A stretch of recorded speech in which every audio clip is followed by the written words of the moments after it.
L'Index.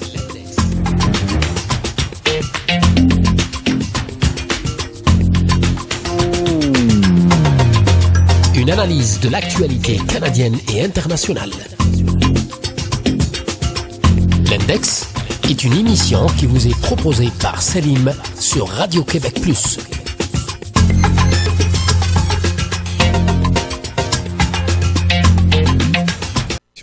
L'Index sur Radio-Québec Plus.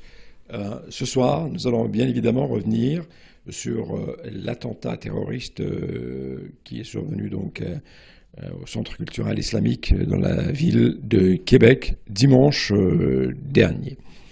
Cette semaine donc, le Québec a vécu l'un des moments les plus sombres de son histoire. Nous avons, comme vous, comme tout le monde, nous avons été profondément choqués, secoués par l'horreur qui a frappé et qui a laissé par la suite 6 familles dont le deuil et bien évidemment l'effroi qui s'est emparé de toute la province. Cette semaine, je crois que nous avons pris conscience en tant que société de l'ampleur de cette islamophobie rampante qui, il faut bien le dire, a été plusieurs fois et à maintes reprises signalée, montrée du doigt par de nombreux représentants de la communauté, par des esprits justes, par des journalistes, mais également d'autres ont essayé de la nier, de refuser de croire à son existence, pour des raisons parfois très rationnelles, mais souvent aussi pour des raisons strictement idéologiques.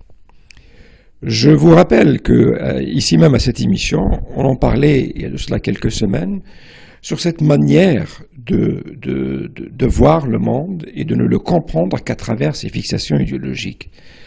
Je voudrais vous rappeler ce que nous disait Mathieu Bock-Côté, ce grand théoricien justement de l'islamophobie au Québec. Il nous disait, vous savez, lorsqu'un souverainiste québécois se radicalise, il va se mettre peut-être à travailler, à exiger l'indépendance du Québec ici et maintenant, rapidement, il va tout faire pour réaliser cette souveraineté. Lorsque le fédéraliste se radicalise, il va travailler lui aussi pour maintenir le Québec coûte que coûte au sein du Canada. Mais lorsque le musulman se radicalise, il se fait exploser.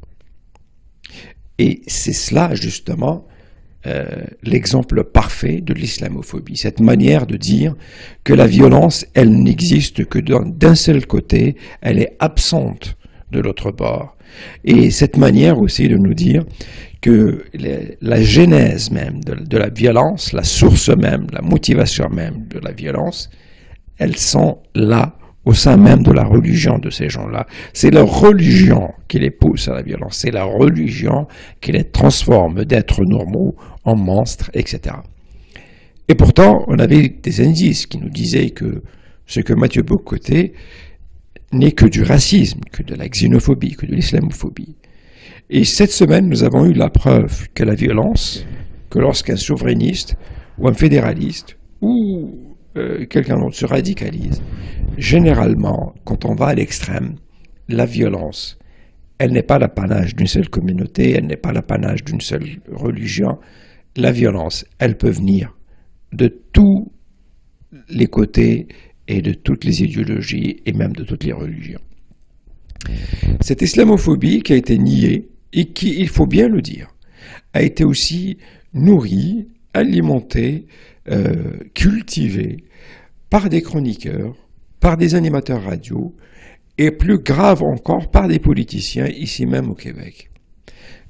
Après l'attentat, on a tout de suite vu ce mouvement de panique chez ces mêmes personnes-là qui ont essayé de prendre leur distance avec cette violence-là, avec les motivations ou, si vous voulez, le rationnel qui a poussé ce jeune-là à commettre l'irréparable.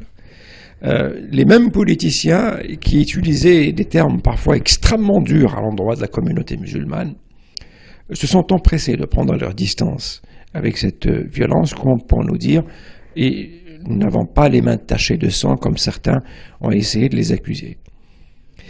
Mais pourtant, ces gens-là ont poussé justement cette violence-là à exploser comme ça, avec leur manière de présenter les musulmans comme une altérité hostile et menaçante, comme une altérité qui met en danger l'identité même du Québec. Un virus, un ectoplasme de nature virale qui va s'attaquer plutôt à l'homéostasie du Québec. Et ils nous ont dit, ce virus-là, il faut absolument le combattre. Et ce virus-là, c'était bien évidemment les musulmans, tous les musulmans. Et ils nous le disaient. Vous savez, l'islam modéré n'existe pas. L'islam ne tolère aucune interprétation. Et donc, tous les musulmans, qu'on le veuille ou non, par définition, sont des gens extrémistes. Ils nous disaient que l'islam n'est pas soluble, justement, dans la démocratie. L'islam n'est pas soluble dans la civilisation occidentale, et un musulman ne deviendra jamais un Québécois à part entière, n'appartiendra jamais à cette civilisation occidentale, tant et aussi longtemps qu'il continuera à croire aux principes et aux préceptes de sa religion. Et c'est exactement ça, l'islamophobie. Et c'est ça aussi qui fait que les musulmans ne sont plus considérés comme des citoyens ordinaires, ne sont plus considérés comme des citoyens qui peuvent s'intégrer avec le temps à cette société, mais bien évidemment comme des citoyens qui ne sont là que pour justement empêcher le Québec d'avancer, que pour peut-être essayer de ramener la religion au centre des débats, au centre des affaires de l'État, eux, bien sûr, en parlant de ces Québécois de souche, qui ont tout fait pour se débarrasser de la religion des années 30. Mais cette semaine aussi, nous avons vu un autre côté du Québec, extraordinaire, lumineux, qui peut servir de leçon à tout le monde occidental. Et je voudrais ici, d'abord, avant d'avancer, de dire que c'est quelque chose qui est propre au Québec. Parce que je sais qu'il y a des voix dans le reste du Canada qui se sont élevées pour nous dire « Ah, cette violence, vous ne pouvez la voir qu'au Québec. » C'est complètement faux, strictement faux. Nous avons assisté cette semaine aussi à un élan de solidarité sincère, extraordinaire, de toute la société québécoise. Personnellement, j'ai été surpris par l'ampleur de cette solidarité, par cette ouverture, par cette compassion dont ont fait preuve tous les Québécois et toutes les Québécoises à l'endroit de cette communauté endeuillée et touchée dans sa chair. Et ce n'est pas quelque chose de surprenant en réalité, parce qu'il faut bien le dire, cette ouverture d'esprit, cette curiosité, cette fraternité, cette amitié, nous pouvions déjà le sentir dans nos relations avec nos voisins, avec les gens que nous connaissons. Ce n'était justement ces chroniqueurs et ces animateurs et ces pyromanes qui n'arrêtaient pas de lancer du feu de l'huile sur le feu pour maintenir justement la flamme de la haine bien vivante. Ce que nous voyons chaque jour en parlant à nos collègues, à nos amis, etc., c'est justement cette bonté, cette ouverture, cette amitié chez les Québécoises et les Québécois qui est vraiment palpable. Et cet élan de solidarité que nous avons vu cette semaine est, à mon avis, un exemple pour tous les pays occidentaux. Le Québec a montré, au-delà de tout doute, que c'est vraiment une société démocratique où les valeurs démocratiques sont respectées, où les valeurs justement de justice, de compassion, d'égalité entre les citoyens et de solidarité entre les différentes composantes de la société sont une chose palpable. Ce n'est pas uniquement au niveau du discours. Et ce que j'ai retenu aussi, c'est que cette solidarité-là, elle s'est faite à tous les niveaux, que ce soit au niveau médiatique, au niveau politique, au niveau social, au niveau médiatique, il faut bien le dire. Écoutez, on a diffusé pendant des heures et des heures des prières musulmanes à la télévision privée, même ici au Québec, ce qui est quelque chose d'unique en son genre dans le monde occidental, pendant des heures où la cérémonie, les funérailles ont été transmises en direct avec des traducteurs, etc. C'était quelque chose de magnifique et c'est cela qu'il faut retenir. La troisième chose, et c'est avec celle-là que je veux finir, et là je m'adresse à la communauté musulmane. Vous savez, ce que nous avons vécu, c'est réellement quelque chose de très dur. C'est quelque chose de choquant, c'est quelque chose qui fait peur, c'est quelque chose qui installe un certain doute dans nos esprits. Et c'est aussi quelque chose qui suscite énormément de colère, énormément de tristesse.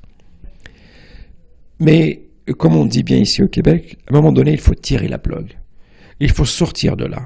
Il ne faut pas rester là dans les émotions, dans cette manière si vous voulez, de continuer à parler de ce sujet, de continuer à le ramener à la surface, de le maintenir justement à la une des journaux. Je crois que le temps est arrivé. Maintenant, prenons ce temps de vivre notre deuil dans le calme, dans la sérénité et dans la dignité. Et passons à autre chose. Essayons de travailler justement à partir de cet événement malheureux pour reconstruire des ponts avec la société d'accueil, pour justement renforcer les liens que nous avons avec ce pays et avec cette province. Et moi je crois que s'il y a aussi une chose qu'on doit retenir, c'est que les terroristes de tous bords n'arriveront pas à nous faire détester le Québec ou le Canada. Parce que nous savons que c'est ici que l'avenir de nos enfants va avoir lieu. Ça va se passer pour eux ici. Nous avons choisi de venir vivre ici. Nous assumons notre choix, malgré toutes les vicissitudes de la vie, malgré l'hostilité parfois de certains milieux, malgré les difficultés que nous pouvons rencontrer pour l'intégration de certaines personnes. Mais je crois qu'il est temps aussi d'avancer. Le deuil se fait quand on commence un peu à oublier certaines choses et quand on commence aussi à tourner cette page-là, non pas à la déchirer, juste à la tourner pour passer à autre chose, pour permettre justement aussi à toute la société de passer à autre chose, parce que ce n'est jamais bénéfique de rester fixé ou de rester scotché sur cet événement-là. Espérons seulement, comme je l'ai déjà dit, que cet événement-là nous serve de leçon pour construire un meilleur avenir pour nos enfants et pour nous-mêmes. Sur ce, je vous dis bonsoir et à la prochaine. Merci.